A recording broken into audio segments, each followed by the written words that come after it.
லகரம் நேயர்கள் அனைவருக்கும் வணக்கம். நம்ம தொடர்ந்து இந்த நாடாளுமன்ற தொகுதியில் எந்தெந்த தொகுதி எந்தெந்த வேட்பாளர் அப்படிங்கிறத சிலவற்றை நம்ம பார்க்குறோம். இப்போ பெரம்பலூர் நாடாளுமன்ற தொகுதியை பொறுத்த மட்டும் லால்குடி, துறையூர், மண்ணச்சநல்லூர், முசிறி, குளித்தலை, பெரம்பூர் இந்த 6 சட்டமன்ற தொகுதி அதுக்குள்ளே அடங்குது. பெரம்பலூர்லேருந்து ஒரு சட்டமன்ற தொகுதி தான். அங்கங்கே சில தொகுதிகள்லேருந்து கொஞ்சம் பகுதி வாரியாக பிரிக்கப்படுகிறது ஒழிய மற்றபடி ஒரு 5 சட்டமன்ற தொகுதி வந்து திருச்சிக்குள்ளேருந்து போகுது. அப்போ இந்த திருச்சியிலேருந்து ஒரு 5 சட்டமன்ற தொகுதியை வெட்டி எடுத்து பெரம்பலூர் நாடாளுமன்ற தொகுதியில் வச்சது. திருச்சி நாடாளுமன்ற தொகுதிக்கு புதுக்கோட்டை நாடாளுமன்ற தொகுதியிலேருந்து கந்தரகோட்டை புதுக்கோட்டை சட்டமன்ற தொகுதியை வெட்டி எடுத்து வச்சது. இந்த வேலைகளை செய்ததெல்லாம் திராவிட முன்னேற்ற கழகம். அதனால தான் திராவிட முன்னேற்ற கழகத்தின் மீது புதுக்கோட்டையில் உள்ள மக்கள் பெரும்பாலும் எப்போதுமே வெறுப்பில் இருக்கிறார்கள். ஏனென்றால் 2 சட்டமன்ற தொகுதியை வெட்டி எடுத்து திருச்சி நாடாளுமன்ற தொகுதிகளை வச்சுட்டீங்க, புதுக்கோட்டைக்குன்னு ஒரு நாடாளுமன்ற தொகுதி இல்லைங்கிற ஒரு வெறுப்பு.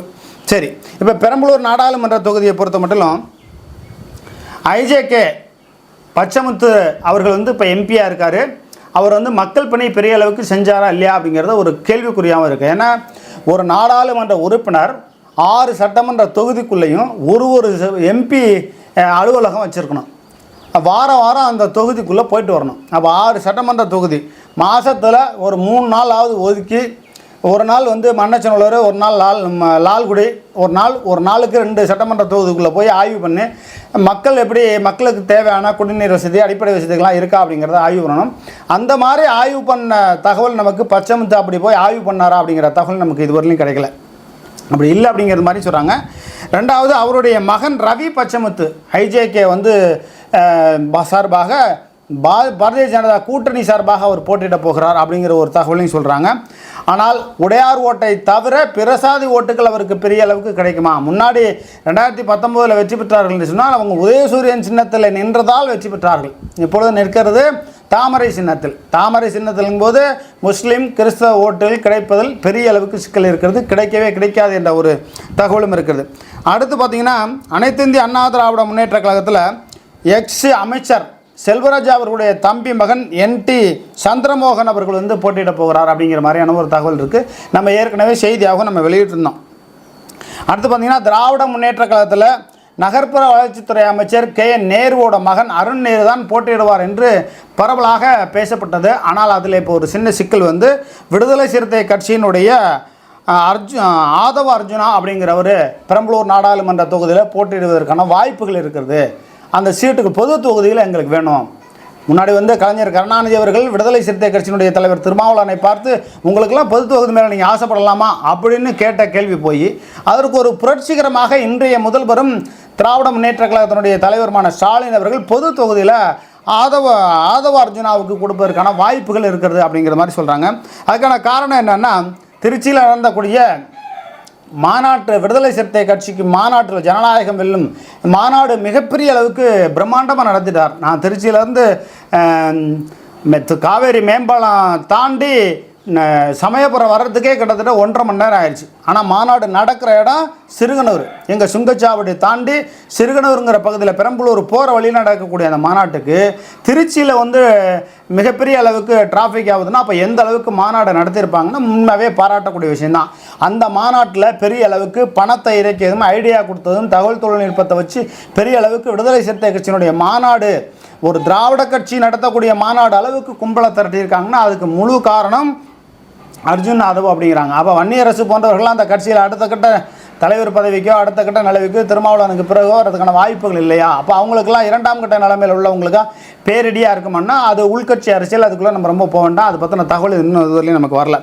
ஆனாலும் கூட இந்த ஆதவ அர்ஜுனா அப்படிங்கிறவர் உண்மையாகவே மிகச்சிறந்த நல்ல மூளை உள்ளவர். எப்படி திராவிட முன்னேற்ற கழகத்தில் தகவல் தொழில்நுட்பத்தில் இருந்த அமைச்சர்கள் போல, அதே போல் பாஜகவில் தொழில்நுட்பத்தில் பெரிய அளவுக்கு நிர்மல்குமார் வந்து இருந்து அண்ணாமலையை நல்ல வளர்ச்சி நிலைக்கு கொண்டு போனாரோ அதே போல் இந்த ஆதவ அர்ஜுனா அவர்கள் மிகப்பெரிய அளவுக்கு கட்டமைப்புகளை ஏற்படுத்தக்கூடிய ஒரு வல்லமையும் வலிமையும் உள்ளவர், நல்ல பணம் உள்ளவர், துட்டு உள்ளவர், தாராளமாக செலவு பண்ணக்கூடியவர். அதனால் பெரம்பலூர் நாடாளுமன்ற தொகுதியில் பொது தொகுதியை இவருக்கு விடுதலை சிறுத்தை கட்சி சார்பாக கொடுத்தா நல்லாயிருக்கும். ஏன்னா விடுதலை சிறுத்தை கட்சியில் சமீபத்தில் இவர் இணைஞ்சாலும் துணை பொதுச் செயலாளர் அப்படிங்கிற ஒரு பதவியை கொடுத்துருக்காங்க.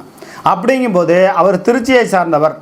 அதனால் பெரம்பலூர் நாடாளுமன்ற தொகுதியில் கொடுத்தா நிச்சயமாக அவரை வெற்றி பெறுவதற்கான வழிவகைகளை நாங்கள் செய்வோம் என்று திராவிட முன்னேற்ற கழகத்தினரும் சூளுரைத்து கொண்டு இருக்கிறார்கள். அவர் மிகப்பெரிய ஒரு வீர விளையாட்டை சார்ந்தவர். அதாவது தமிழ்நாடு கூடைப்பந்து தலைவர் பதவியிலையும் இருக்கார், கூடைப்பந்து சங்கத்திலையும் அவர் தலைவராக இருக்கார், தமிழ்நாடு ஒலிம்பிக் அந்த சங்கத்திலையும் செயலாளராக இருக்கார். அப்போ தன்னுடைய தனித்திறமை, பணபலம், இளைஞர்களுடைய ஒரு சக்தி, இதையெல்லாம் வைத்து கொண்டு நிச்சயமாக பெரம்பலூர் நாடாளுமன்ற தொகுதியில் ஆதவ அர்ஜுனா அவர்கள் களமிறங்கினால் நிச்சயமாக வெற்றி பெறுவதற்குண்டான வழிவகைகளை, முயற்சிகளை பெரிய அளவுக்கு செய்வாங்க. நகர்ப்புற வளர்ச்சித்துறை அமைச்சரோட பையன் அருண்நேர் அவர்கள் பெரம்பலூர் நாடாளுமன்ற தொகுதியில் போட்டியிடுவதற்கான வாய்ப்புகள் இருக்கானா இருந்துச்சு.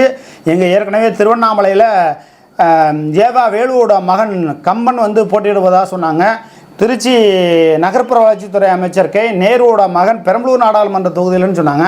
இப்படி விஐபிகள் சார்ந்த வாரிசுகள் போட்டியிடுகிற பொழுது பாரதிய ஜனதா கட்சி, தேர்தல் ஆணையம் இன்னும் பல விஷயங்களெல்லாம் வச்சு நெருக்கடி கொடுத்து இந்த 2 நாடாளுமன்ற தொகுதியில் தேர்தலை நிறுத்துவதற்குண்டான வேலைகளை செய்துவிடும் என்ற ஒரு ஐயப்பாடு, அது குறித்த தகவல் திராவிட முன்னேற்ற கழகத்தினுடைய தலைமைக்கு சென்றிருக்கிறதாம்.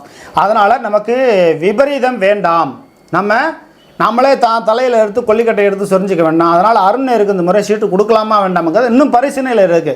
அவர் கிடையாதுன்னு சொல்லிட முடியாது, இன்னும் பரிசீலனையில் இருந்து கொண்டு இருக்கிறது. ஏன்னா பெரிய அளவுக்கு பணத்தை செலவு பண்ணணும். இங்கே முத்தரையர் ஓட்டு, உடையார் ஓட்டுகள் கிடைப்பதில் சிக்கல் இருக்குது அப்படிங்கிறதையும் நம்ம ஏற்கனவே தகவல் வெளியிட்டிருந்தோம். அது உண்மைதான். அதே நேரத்தில் திராவிட முன்னேற்ற கழகத்தை சார்ந்தவர்கள் பல பேர் அன்பில் மகேஷ் பொய்யாமொழியோட ஆதரவாளர்கள் லால்குடி பகுதியில் இருக்கிறதுனால உள்குத்து வேலைகளிலும் இறங்கி விடுவார்கள். லால்குடி சட்டமன்ற தொகுதிக்குள்ளர அருண்நேர் அவர்களுக்கு ஓட்டு கிடைப்பதில் சிக்கல் இருக்குதுங்கிற தகவலையும் நம்ம ஏற்கனவே செய்தியாக வெளியிட்டிருந்தோம். அதன் அடிப்படையில் பார்க்கும்போது தோல்விக்கு பயந்து அருண்நேரு ஒதுங்குவாரானா கிடையாது. அப்படியெல்லாம் அருண்நேரு விட்டுட்டு போயிட மாட்டார். நிச்சயமாக அவர் போட்டியிட்டால் வெற்றி பெறுவதற்கான வாய்ப்புகள் இருக்குது. அப்படிங்கிற மாதிரி இருந்தாலும் கூட அங்கேயும் உள்குத்து வேலைகள் நடக்கும். அனைத்து இந்திய அண்ணா திராவிட முன்னேற்ற கழகம் ஒற்றுமையாக களத்தில் இறங்கி வேலை பார்த்தாங்கன்னா நிச்சயம் அவர்கள் ஜெயிப்பதற்குண்டான வழிவகைகளும் இருக்கிறது அப்படிங்கிற செய்தியை நம்ம வெளியிட்டிருந்தோம். ஆனாலும் கூட விடுதலை சிறுத்தை கட்சி பொது தொகுதியை மையப்படுத்தி நகர்ந்து போகிறது. நீலகிரியில் இருக்கக்கூடிய ராசா ஏற்கனவே பெரம்பலூர் நாடாளுமன்ற தொகுதியில் இருந்தார். 2Gயில் ஊழல் முறைகேடு பல்வேறு விஷயங்கள் இருந்தாலும் கூட அதெல்லாம் இப்போ கலைந்து எடுத்து விட்டு கொஞ்சம் ஃப்ரீயாக இருக்கார். பல சர்ச்சைகளுக்கு மத்தியில் எம்ஜிஆர் லூசுன்னு பேசினது, அதனால் போன்ற விஷயங்கள்லாம் பேசுனதை வச்சு பார்க்கும்போது இங்கே பெரம்பலூர் நாடாளுமன்ற தொகுதியில் பொது தொகுதியில் போட்டியிட்டால் நிச்சயமாக அவர் தோற்று விடுவார். ஏன்னா எம்ஜிஆர், புரட்சித் தலைவர் எம்ஜிஆர் லூசுன்னு சொல்லிட்டாரு. அதனால் இங்கே அதிமுகவினர் மிகவும் கடுமையாக வேலை பார்ப்பாங்க. இன்னும் சொல்லப்போனால் பொதுவான வாக்காளர்களும் திராவிட முன்னேற்ற கழகத்திற்கு எதிராக வேலை பார்ப்பார்கள் அப்படிங்கிற மாதிரியான ஒரு கருத்து இருக்குது. அதனால் அவர் பொது தொகுதிக்கு ஆசைப்படலை. கலைஞர் கருணாநிதி விடுதலை சிறுத்தை கட்சியினுடைய தலைவர் திருமாவளவனை பார்த்து நீங்கள்லாம் பொது தொகுதிக்கு ஆசைப்படலாமான்னு கேட்டார். ஆனால் நீலகிரி இனிமேல் பொது தொகுதிக்கு ஆசைப்படலாமாங்கிறத நாம் கேட்க வேண்டியதாக இருக்குது. பொதுமக்களே கேட்குறாங்க. அப்படியான ஒரு நிலைப்பாடு புரட்சித் தலைவர் எம்ஜிஆர் லூசுன்னு சொல்லிட்டார் அப்படிங்கிற மாதிரியான பெரிய விமர்சனம் இருக்குது. அப்படிங்கும்போது இந்த விடுதலை சிறுத்தை கட்சி கலைஞர் அவர்கள் சொல்வது போல் ஆசைப்படலாமான்னு கேட்டாங்க. ஆனால் இன்றைக்கி ஆசைப்பட்டாங்க. ஆசைப்படக்கூடிய இடத்துக்கு, தகுதியான இடத்துக்கு இருக்கக்கூடியவர் ஆதவ அர்ஜுனா நிச்சயமாக அந்த பொது தொகுதியில் போட்டியிடுவதற்கான வாய்ப்புகள் இருக்கிறது அப்படிங்கிற மாதிரி சொல்கிறாங்க. அப்படிங்கும்போது அனைத்து இந்திய அண்ணா திராவிட முன்னேற்ற கழகம் இதை எப்படி சமாளிக்கும்? NT சந்திரமோகன் அவர்களுக்கு அந்தளவுக்கு மக்கள் செல்வாக்கு இருக்கிறதா அப்படிங்கிற ஒரு விஷயத்தை நம்ம கொஞ்சம் பார்ப்போம். இப்போ லால்குடி சட்டமன்ற தொகுதியை பொறுத்த மட்டும் அந்த சட்டமன்ற தொகுதிக்கு புறநகர் தெற்கு மாவட்ட செயலாளர் அதிமுக பா குமார் அங்கே வலுவாக கட்டமைப்பு பண்ணியிருக்கார். அப்படிங்கும்போது அங்கே அனைத்து இந்திய அண்ணா திராவிட முன்னேற்ற கழகத்திற்கு ஓட்டு வங்கி அதிகமாக கிடைப்பதற்கான வாய்ப்புகள் இருக்கிறது. அது பெரம்பலூர் நாடாளுமன்ற உறுப்பினர் சந்திரமோகன் அணுகுமுறையை பொறுத்து இருக்கிறது. வேட்பாளர்கள் மாவட்ட செயலர், ஒன்றிய செயலர், இப்போ அந்த மாவட்ட செயலர் அணுகுமுறையாக கொண்டு போகணும், கட்சியினர் அணுகுமுறையாக கொண்டு போகணும் இல்லையா?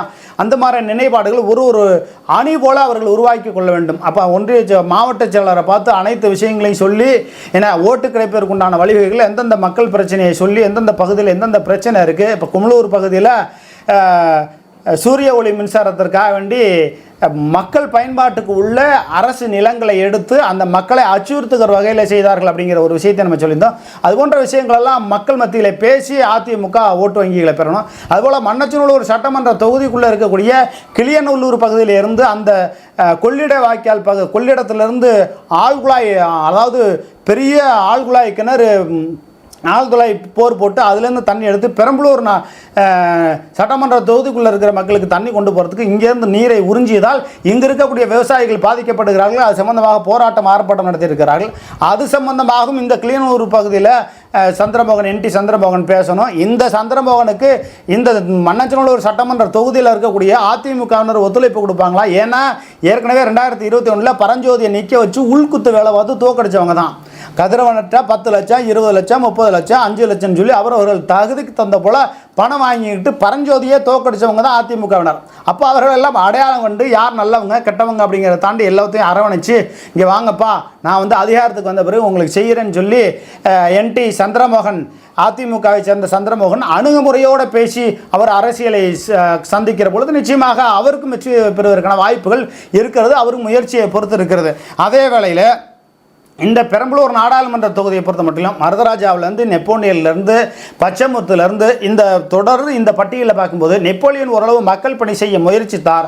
ஆனால் KN நேரு எங்கே நெப்போலியன் இங்கே இருந்தால் வளர்ந்து விடுவார் என்று அவருக்கு கெட்ட பேரை ஏற்படுத்தி விட்டார் என்கிற ஒரு நிலைப்பாடும் இருக்கிறது. ஆனாலும் கூட அடுத்தடுத்து வந்த மருதராஜா பச்சைமுத்து போன்றவர்கள் மக்களுக்கான பணிகளை செய்யவில்லை. இப்போ நான் இருக்கிற ஊரில் வெங்கங்குடிங்கிற கிராமத்தில் MP நிதியில் எந்த விதமான தார் சாலையோ சிமெண்ட் சாலையோ எந்த விதமான கட்டணமோ எதுவுமே கிடையாது. அப்படிங்கும்போது சமயபுரம் பகுதியில் இருக்க அந்த மாரியம்மன் கோவிலில் என்னென்ன ஊழல் முறைகேடு நடக்கிறது அப்படிங்கிறத இந்த IJK பச்சைமுத்து எந்த வகையில் அவருடைய கட்சியை சார்ந்தவர்கள் போராட்டம் ஆர்ப்பாட்டம் நடத்தினாங்கன்னா கிடையாது. இந்த மண்ணச்சநல்லூர் சட்டமன்ற தொகுதியில் இருக்கக்கூடிய சமயபுரம் மாரியம்மன் கோயிலில் திருப்பதிக்கு இணையாக வருமானம் இருக்குது. மாசி மாதத்துலேருந்து 15 நாளைக்கு ஒரு முறை 2 கோடி ரூபா வருமானம் வருது. அந்த 2 கோடி ரூபா எதற்காக செலவிடப்படுகிறது, எந்த துறைகளுக்கு பகிர்ந்தளிக்கப்படுகிறது என்ற விவரமோ பத்திரிகை செய்தியோ பொது பதாகையிலையோ எந்த இடத்துலையும் வச்சதில்லை. கல்யாணி ஊழல் பண்ணுறாங்களா இணை ஆணையர், அங்கே இருக்கக்கூடிய அறங்காவலர் ஊழல் பண்ணதா அறங்காவல் குழு தலைவர் போட்டிருக்காங்களா, அறங்காவலர் குழு தலைவர் என்பது கட்சி சார்பற்றவங்களை போட்டிருக்காங்களா அப்படிங்கிறத ஒரு விவாதத்தை மையப்படுத்தி IJK பச்சைமுத்து திருச்சி சமயபுரத்தில் ஒரு பொதுக்கூட்டத்தை போட்டு ஏதாவது பேசியிருக்காரான்னு கிடையாது. மக்களுக்கான மக்கள் பணியை அவர் ஒரு காலமும் செய்ததில்லை என்ற ஒரு குற்றச்சாட்டு இருக்கிறது. அதே நேரத்தில் கொரோனா காலகட்டத்தில் பெரிய அளவுக்கு மக்கள் பணி செஞ்சிருக்கார் அப்படிங்கிற 2 விதமான கருத்துக்களை சொல்றாங்க. ஆனாலும் கூட திருச்சி நாடாளுமன்ற தொகுதியை காட்டிலும் பெரம்பலூர் நாடாளுமன்ற தொகுதி மிகவும் பரபரப்புக்குண்டான தொகுதியாக இருக்கிறது. ஏன்னா ஒரு பொது தொகுதியில் ஒரு விடுதலை சிறுத்தை கட்சியை சார்ந்த அவர்கள் போட்டியிடுகிறாருங்கிற பொழுது கலைஞர் காலத்தில் இல்லாத ஒரு சலுகை ஸ்டாலின் காலத்தில் கிடைக்க போகுதா அப்படிங்கிற ஒரு தகவலும் இருக்குது. இல்லை அருண் நேரு போட்டியிடுவதற்கான வாய்ப்புகளும் இருக்கிறது. அருண் நேரு போட்டியிட்டால் பணமழை அப்படியே பொழியும், கோடிக்கணக்கில் பொழியும். அப்போ தேர்தல் ஆணையம் அதை கண்டுபிடிச்சு லாக் பண்ணும். திருவண்ணாமலையில் எப்படி ஏவா வேலுவோட மகனுக்கு லாக் பண்ணுமோ அதே போல் இங்கே லாக் பண்ணுறதுக்கான வாய்ப்பு இருக்குது. அப்படிங்கிற மாதிரி தகவல் உளவுத்துறை மூலமாக திமுகவுக்கு போனதுனால நம்ம விடுதலை சிறுத்தை கட்சிக்கே கொடுத்து விடலாம்.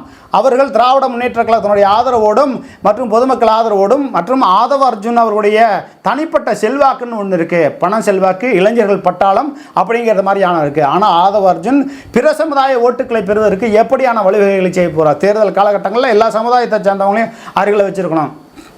உங்கள் சமுதாயம் சார்ந்தவர்களை மட்டுமே நீங்கள் அதிகமாக வச்சுக்கிற பொழுது உங்களுக்கு ஓட்டு கிடைக்கிறதுக்கான வாய்ப்புகள் மிகுகிறது. முத்திரையர் ஓட்டு, உடையார் ஓட்டு, கல்லர், மறவர், வன்னியர், குறும்ப கவுண்டர் இப்படி இருக்குது. பெரம்பலூர் நாடாளுமன்ற தொகுதியில் குறும்ப கவுண்டர் ஓட்டு மட்டும் 3 லட்சம் ஓட்டு இருக்குது. அந்த ஓட்டுக்களை யார் பெறப்போகிறார்கள் அப்படிங்கிற ஒரு ஐயப்பாடும் இருக்குது. ஏன்னா பாஜக குறும்ப கவுண்டர் ஓட்டுகளை கையில் எடுப்பதற்கு அவர்களுக்கு பொறுப்பு கொடுக்கப்படுகிறது. அதிமுகவில் அதுபோல் குறும்ப கவுண்டருக்கு பொறுப்பு கொடுக்கணும். அதாவது எடப்பாடி பழனிசாமி கவுண்டருங்கிறது வேற, இது குறும்ப கவுண்டர்னு தனியாக இவங்களுக்கு பொறுப்பு கொடுக்கணும்னான வழிவகைகளை போனோம். அந்த ஓட்டுக்களை பாரதிய ஜனதா கட்சி கையில் எடுத்திருக்கிறது.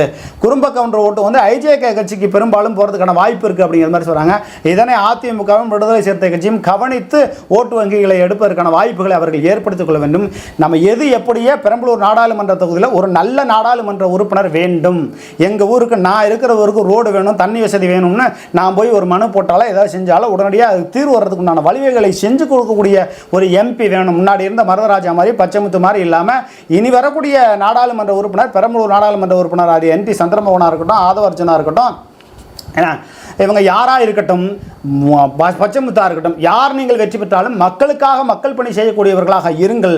அப்படி என்றால் நீங்கள் இந்த தேர்தலில் நீங்கள் வெற்றி பெறலாம். அப்படியான சூழல் இருக்கிறது. பெரம்பலூர் நாடாளுமன்ற தொகுதி பாவப்பட்ட மக்களாக இருக்கிறார். இந்த பாவப்பட்ட மக்களுக்கு ஒரு நல்ல நாடாளுமன்ற உறுப்பினர் வேண்டும். அது NT சந்திரமோகனா, பச்சைமுத்தா, ஆதவ அர்ஜுனா, யார் முதல்ல வரப்போகிறாங்க, யாராவது 2வது இடத்துக்கு வரப்போகிறாங்க.